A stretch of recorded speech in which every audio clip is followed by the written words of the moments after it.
আমাদের দেশে যেকোনো নির্বাচনকে কেন্দ্র করে সহিংসতা একটি অনিবার্য ঘটনা।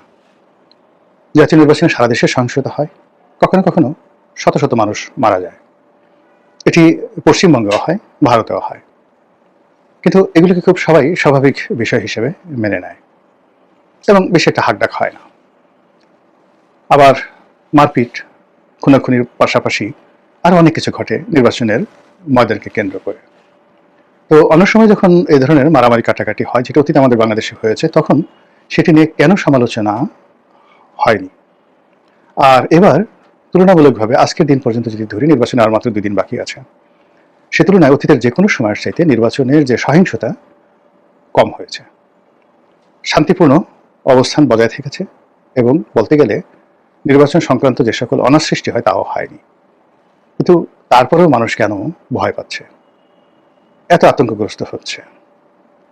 মূল কারণটা হলো যে অতীতে যখন কোনো সমস্যা হলো বা সমস্যা হতো, ঠিক সেই সময়টিতে রাষ্ট্রের যে সকল মৌল ভিত্তি রয়েছে এবং রাষ্ট্রের যে সকল বাহিনী রয়েছেন, আমাদের চমৎকার একটি সামাজিক সম্প্রীতি রয়েছে, সিভিল সোসাইটি রয়েছে, সবাই মিলে কাঁধে কাঁধ মিলিয়ে যে কোনো সমস্যা স্থানীয়ভাবে সমাধান করতেন।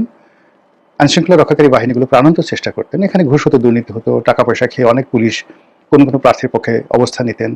সেনা কর্মকর্তা যারা আছেন তারাও এই সময়টিতে, যাদের মধ্যে দুর্নীতির ভাবসাব রয়েছে, তারাও নির্বাচনের সময় প্রার্থীর কাছ থেকে প্রচুর টাকা ঘুষ খেয়েছেন ইতিপূর্বে। কিন্তু এই বিষয়গুলো নিয়ে তেমন একটা, যাকে বলা হয়, হইচই হয়নি। সমাজের যে ডাল ভাত, আমাদের সমাজের যে নর্মাল রীতিনীতি, এগুলোর মতো করেই অতীতে সেই ঘটনাগুলো মীমাংসিত হয়েছে। এর কারণ হলো প্রত্যেকটি সংগঠন, প্রত্যেকটি প্রতিষ্ঠান, প্রতিটি ব্যক্তি তার একটা এক্সিকিউটিভ পাওয়ার ছিল। ওসি সাহেব যদি ঘুষ খেতেন কোনো প্রার্থীর পক্ষে, তিনি প্রথমত চেষ্টা করতেন দায়িত্ব পালন করার জন্য, এবং তিনি দায়িত্ব পালন করতে না পারলে টাকা ফেরত দিতেন হয়তোবা। আবার 99% ক্ষেত্রেই তিনি ক্ষমতা দেখিয়ে প্রার্থীর পক্ষে কাজ করার চেষ্টা করেছেন এবং সফল হয়েছেন। 2 নম্বর কর্মকাণ্ডের বাইরে যদি আপনি চিন্তা করেন, অতীতে যে কোনো একটা ভোট কেন্দ্রে গন্ডগোল হলো, কোনো দুটো গ্রামবাসীর মধ্যে মারামারি হলো, দুটো প্রার্থীর মধ্যে সমস্যার সৃষ্টি হলো, সেক্ষেত্রে ভোটের মাঠে দায়িত্বরত ম্যাজিস্ট্রেট, সেনাবাহিনীর কর্মকর্তা, পুলিশ কর্মকর্তা, সিভিল সার্ভিসের যারা ছিলেন, রিটার্নিং কর্মকর্তা সহ অন্য সবাই, তাদের উপর নির্ভর করা যেত। তারা যে হুকুমগুলো দিতেন সেগুলো সবাই অনায়াসে মেনে নিত। আর কেউ যদি মানতে না চাইতো, সেক্ষেত্রে কর্তৃপক্ষ শক্তি প্রয়োগ করতে, এবং সেই শক্তি প্রয়োগ করার পরে এলাকাতে সেটা 144 ধারা জারি হোক বা কোনো এলাকার ফল বাতিল করা হোক, যা কিছু হোক না কেন, সেটা নিয়ে অনার সৃষ্টি তৈরি করার মতো পরিবেশ পরিস্থিতি বাংলায় ছিল না। কিন্তু এবার পুরো দেশ মনে হচ্ছে আইসিইউতে। পুরো নির্বাচন প্রক্রিয়ার মধ্যে যারা সম্পৃক্ত রয়েছেন, তাদের মধ্যে ভয়, আতঙ্ক, অবিশ্বাস এমন পর্যায়ে, তার সঙ্গে সঙ্গে নিজেদের দুর্বলতা, অক্ষমতা, সবকিছুই চরম অবস্থায় পৌঁছে গেছে।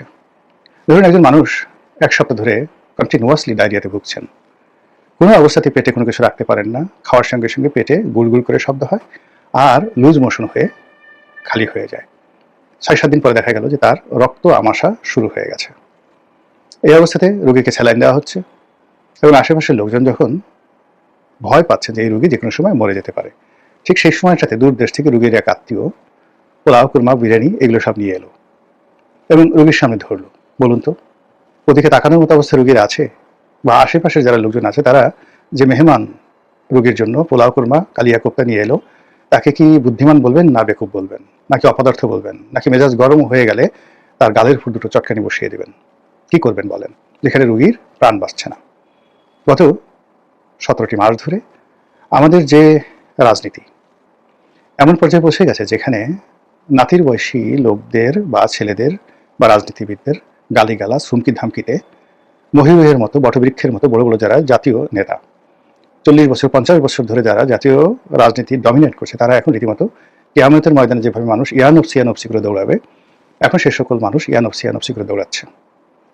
দেশের প্রধানতম রাজনৈতিক দলগুলো, বড় বড় নেতা যারা প্রধানমন্ত্রী হবেন, মন্ত্রী হবেন, এমপি হবেন, তাদের মতো মানুষ, আমাদের মতো সাধারণ যারা লোকজন আছেন, তাদেরকে জিজ্ঞাসা করছেন, ভাই কি হবে? ভোট কি শেষ পর্যন্ত হবে? আমি কি হতে পারবো? নির্বাচন কি শেষ পর্যন্ত হতে যাচ্ছে? এই ভোটের 2 দিন আগেও তাদের সেই ধরনের বক্তব্য। এখনো পর্যন্ত অনেক মানুষ 2 হাত খুলে পয়সা খরচ করতে চাচ্ছেন না।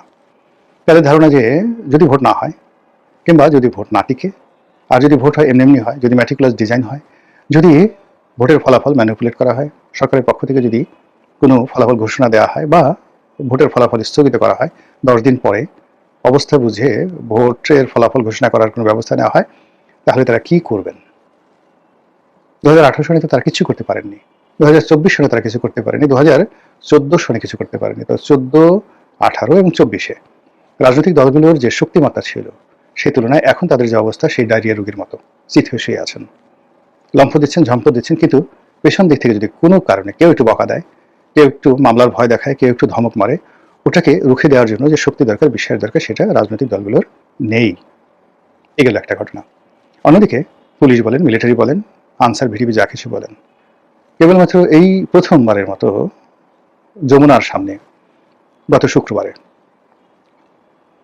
ইনকিলাব মঞ্চ এবং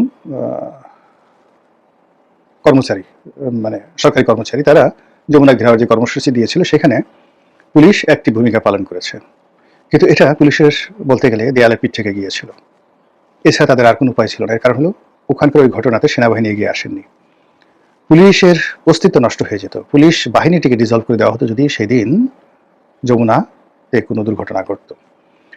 এবং ঘটনাটা এতটা সিরিয়াস যে স্বয়ং এই প্রথম বাংলাদেশের ইতিহাসে একজন inspector of police, general of police, একেবারে শুক্রবার দিন মাথায় টুপি পরে, ক্যাপ পরে, সশস্ত্র অবস্থায় তিনি, মানে তার যে পুলিশের পোশাক, সেই পোশাক পরে তিনি ঘটনাস্থলে পুরোটা সময় ঠায় দাঁড়িয়েছিলেন।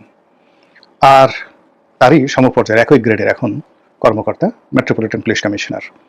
বলা হয় মেট্রোপলিটন পুলিশ কমিশনার আইজি সাহেবের চাইতে ক্ষমতাধর। তিনি একেবারে ক্যাজুয়াল ড্রেসে, একটি টি শার্ট সম্ভবত, যে টি শার্টটি তিনি ঘরে পরে থাকেন, এবং একটি প্যান্ট, একেবারে যে প্যান্টটি তিনি হয়তো লুঙ্গি পরেছিলেন, একটা টান দিয়ে হাতের কাছে যে প্যান্টটা পেয়েছেন সেই প্যান্টটা পরে একটা চপ্পল পায়ে দিয়ে তিনি সোজা চলে এসেছেন, এবং নিজের হাতে, মেট্রোপলিটন পুলিশ কমিশনার নিজের হাতে লাঠি নিয়ে তিনি লাঠিচার্জ করছিলেন, যাতে করে তার বাহিনীর যারা কর্তা তারা তাহার সঙ্গে সেই আন্দোলনকারীদের উপর লাঠিচার্জ করে। কিন্তু এটাও তার জন্য সহজ ছিল না।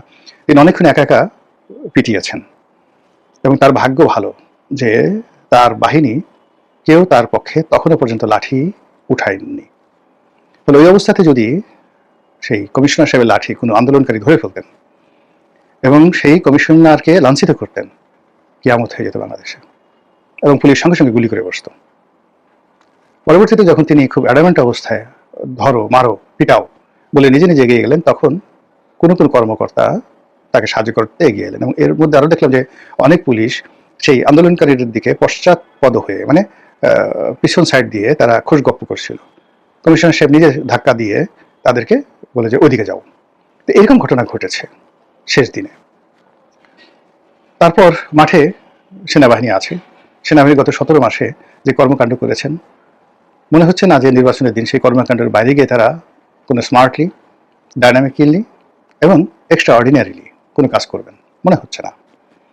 ফলে যদি ভালো হয় তো ভালো, আর যদি ভালো না হয় তাহলে খবর আছে। কি খবর আছে? আমাদের গ্রামে একজন ভদ্রমহিলা ছিলেন, মজুর মা। তো মজুর মা ইংরেজি বুঝতেন না। আমাদের ওখানে তহসিলদার সাহেব যিনি ছিলেন, তিনি তার রান্নাবাড়া করতেন। খুবই বদমেজাজি মহিলা ছিলেন মজুর মা, তো খুব ভালো রান্না করেছেন। তো তহসিলদার সাহেব বলছেন, মজুর মা থ্যাংক ইউ।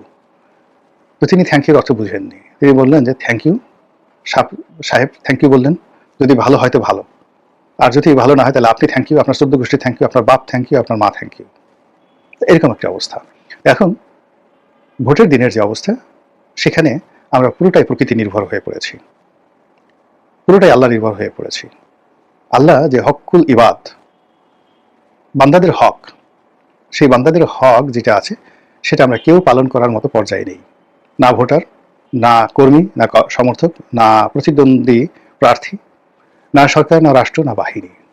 সবকিছু যদি স্বাভাবিক চলে ভালো, আর যদি কোথাও কোনো আশঙ্কা দেখা দেয়, কোথাও কোনো সমস্যা দেখা দেয়, ওটা নিষ্পত্তি করার মতো শক্তি, সামর্থ্য, পরিবেশ, পরিস্থিতি কোনোটা আমাদের নেই। আর এ কারণে কি হলো? ভয়, ভীষণ রকম ভয়। আপনি যখন একটি বনের মধ্যে যাবেন, চারিদিকে কাঁটা, অসংখ্য কাঁটা, এবং আপনার গায়ে একটা কম্বল রয়েছে। আপনি জানেন যে কম্বলের সঙ্গে কাঁটা খুব সহজে বিঁধে যায়। তো ও অবস্থায় আপনি সেই কাঁটার মধ্য দিয়ে কম্বল গায়ে দিয়ে কীভাবে যাবেন? অথবা ধরুন আপনি খালি গায়ে, সেখানে কীভাবে যাবেন? চারিদিকে কাঁটা। আবার যদি চারিদিকে কাঁটা থাকে আর পায়ের নিচে আপনার ভয় থাকে যেখানে অনেকগুলো বিষধর সাপ রয়েছে, তখন সেই যাত্রাটা আপনার জন্য কতটা দুর্বিষহ হবে। এখন এই নির্বাচনের পথে আমরা এগোচ্ছি, অন্ধের মতো এগোচ্ছি, মাতালের মতো এগোচ্ছি, উন্মাদের মতো এগোচ্ছি, অবুঝের মতো এগোচ্ছি, কাঁচা মানুষের মতো এগোচ্ছি। কেন এগোচ্ছি, কি জন্য এগোচ্ছি আমরা জানি না। এক পক্ষের খুব রাগ, আর এক পক্ষের খুব ধৈর্য, আর এক পক্ষের যাকে বলা হয় আকাশচুম্বী স্বপ্ন। আর সেই স্বপ্ন নির্বাচনের দিন কি হবে তা আমরা নিজেরা জানি না। আমাদের হাতে কোনো ক্ষমতা নেই, শুধু দোয়া করা ছাড়া। আর এ কারণেই নির্বাচনের দিনের যে দুর্ঘটনা, সহিংসতা, কোথা থেকে যদি একটু বারুদ ছড়িয়ে পড়ে, সে বারুদ তছনছ করে দিবে সারা বাংলাদেশের পরিবেশ প্রতিবেশ। আর এই কারণেই অতীতের যে কোনো সময়ের চাইতে নির্বাচন নিয়ে আমাদের আশঙ্কা, নির্বাচনের দিন সহিংসতা নিয়ে আমাদের ভয় আতঙ্ক, এটি যেভাবে প্রবল, তার সঙ্গে সঙ্গে নির্বাচন পরবর্তী কোনো পরিস্থিতি, সেটা যারা বিজয়ী হবে, যারা পরাজিত হবে, যারা সরকার গঠন করবে, যারা করবে না, বা যারা করতে দেবে না, যারা সরকার চালাবে, তারা কতদিন চালাবে, কি হবে, এই সকল বিষয় নিয়ে আমরা এখনো পর্যন্ত কোনো